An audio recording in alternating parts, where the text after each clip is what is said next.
मैं पढ़ लिख कर डॉक्टर बनना चाहती थी। पढ़ने में मैं बहुत ज़्यादा अच्छी थी। घरवाले भी कहीं न कहीं इसीलिए सोचते थे कि मेरी लड़की पढ़ लिख कर कुछ कर लेगी।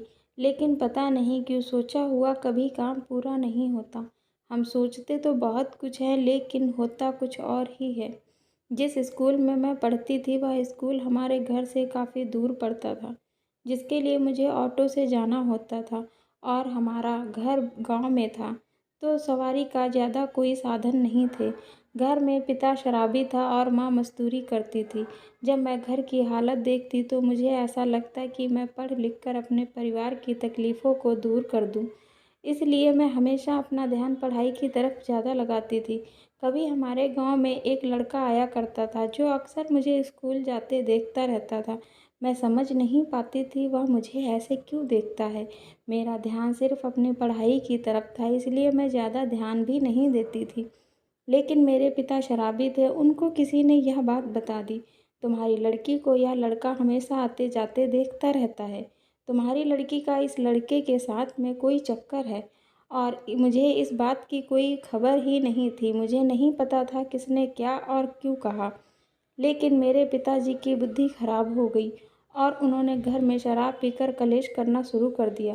बहुत गालियाँ देने लगे थे, कई बार मेरी किताबें उठाकर फेंक देते थे और मेरी माँ से कहते थे इसे पढ़ाने लिखाने की ज़रूरत नहीं है, इसे शादी कर दो, पढ़ाई की आड़ में पता नहीं चलेगा किसी दिन कुछ और ही हो जाएगा।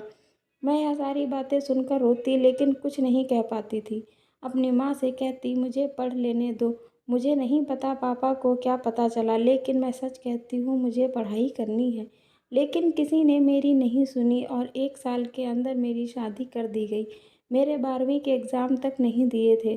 शादी होने के बाद कहते हैं लड़की को नया जन्म मिलता है। मैंने सोचा शायद मेरी किस्मत कुछ बदल जाए।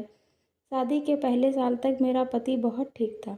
उसने मेरी 12वीं के पेपर दिलाए, उसके बाद मैं प्रेग्नेंट हो गई और मेरी जैसे ज़िंदगी थम सी गई। बच्चे बड़े ऑपरेशन से हुआ, इस वजह से मैं ज़्यादा काम नहीं कर पाती थी। धीरे-धीरे शरीर सही हुआ, फिर बच्चों सँभालना, घर सँभालना। बच्चा 3 साल का हुआ, मैं दोबारा फिर प्रेग्नेंट हो गई और फिर से वही ज़िंदगी, ऑपरेशन से बच्चा हुआ, फिर 2-2 बच्चों को सँभालना, घर सँभालना, मेरी ज़िंदगी कहीं फँस गई। घर में खर्चे बढ़ने लगे और पति कुछ नहीं कमाते थे। अब धीरे-धीरे पति भी शराब पीने शुरू कर दी थी। वह भी रोज़ रात को पी कर के आते, घर में बहुत लड़ाई झगड़े होने लगे थे। मेरे भी 2 लड़कियां हो चुकी थी और मैं जब भी अपनी लड़कियों की तरफ देखती मुझे अपना बचपन याद आ जाता था। कहीं मेरा भी नसीब मेरी बेटियों को ना मिल जाए। इस चीज़ की चिंता मुझे दिन-रात सताने लगी थी। अब मैं भी लोगों के यहाँ मज़दूरी करने लगी थी। जिस तरह मेरी माँ मज़दूरी करती थी, मेरे पिता शराबी थे, उसी तरह मैं मज़दूरी कर रही थी और मेरा पति शराबी था। मन बहुत घबराता था, रात को नींद नहीं आती थी।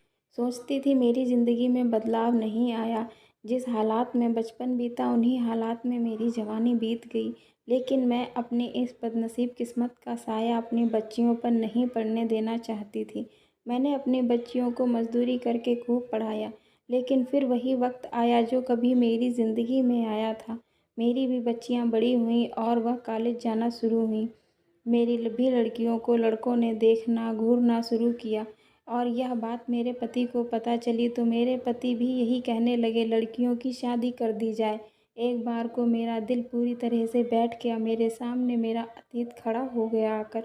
हमारे घर भी रोज़ लड़ाई होने लगी इन लड़कियों की शादी कर दो, लेकिन मैं अपनी लड़कियों के लिए ढाल बनकर खड़ी थी। मैं अपनी लड़कियों की ज़िंदगी अपने जैसे बर्बाद नहीं होने दूंगी। शहर में हमारी जान पहचान के कुछ लोग रहते थे। मैं उनके साथ शहर चली गई अपनी दोनों लड़कियों को लेकर और मैंने अपनी लड़कियों को खूब मेहनत करके पढ़ाया। मेरी लड़कियों ने भी मेरा पूरा साथ दिया।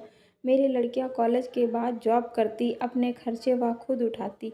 बहुत संघर्ष किया हम माँ बेटियों ने और आज मेरा संघर्ष पूरा हुआ। मेरी एक बेटी डॉक्टर और दूसरी कलेक्टर बन गई।